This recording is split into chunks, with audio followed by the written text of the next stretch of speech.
Je suis André-Luc Alanic, je travaille chez Prodways en tant que directeur R&D. Alors Prodways est un acteur majeur français de l'impression 3D, de la conception de machines et des matériaux jusqu'à leur utilisation. Je suis en charge de plusieurs technologies. Il y a le frittage de poudre, où on a des poudres de fin plastique qu'on agglomère avec de la chaleur. Donc là on voit le laser qui commence à fondre la poudre pour l'agglomérer selon la section de la pièce à fabriquer. Ensuite, la poudre descend et est recouverte par une fine couche de poudre fraîche qui est chauffée, on le voit avec la lumière, par des lampes qui permettent d'atteindre la température nécessaire. Et on recommence, et l'empilement de ces couches fait qu'à la fin on a une pièce. Et puis l'autre technique qui est la photopolymérisation de liquide, donc une transformation chimique d'un liquide en solide.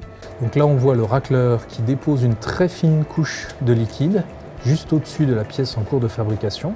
L'éclairage va sélectionner les zones nécessaires pour fabriquer la pièce et transformer par la lumière le liquide en solide. Ensuite, on redépose une fine couche de matériaux par le même racleur qui va cette fois dans l'autre sens. Dans les deux cas, couche par couche, section de l'objet par section d'objet qu'on empile pour avoir un objet à la fin.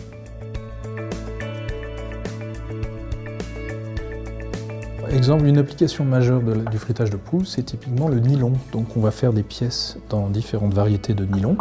Et ce sont des pièces qui ne sont pas forcément destinées au produit final, mais qui servent dans la phase de conception à vérifier les qualités d'assemblage, les qualités esthétiques.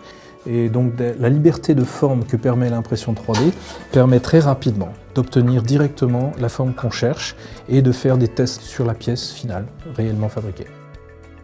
Donc en ce qui concerne la photopolymérisation de liquide, on est beaucoup plus précis avec un liquide, parce que la lumière va focaliser, au lieu d'être limitée à la finesse des grains, elle peut être beaucoup plus fine que ça. Donc on peut utiliser la précision pour faire des pièces qui sont inaccessibles en frittage de poudre, mais qui sont plus fragiles. Il y a une immense application dans le dentaire. Par exemple, l'orthodontie. Au lieu d'avoir un fil dentaire très inesthétique, on fait en impression 3D la partie rose là que vous voyez. Il y a une sorte de thermoformage, ça s'appelle comme ça, où on met la gouttière dans une machine qui va être plaquée, qu'on découpe et qu'on peut mettre en bouche. Et ça, c'est une application massive. Et il y a d'autres domaines, par exemple, les prothèses auditives, aujourd'hui, sont entièrement fabriquées en impression 3D. La bascule de 0% à 100% s'est fait en quelques années seulement, parce que justement l'impression 3D et sa liberté de forme permet de faire de la fabrication en masse de pièces uniques.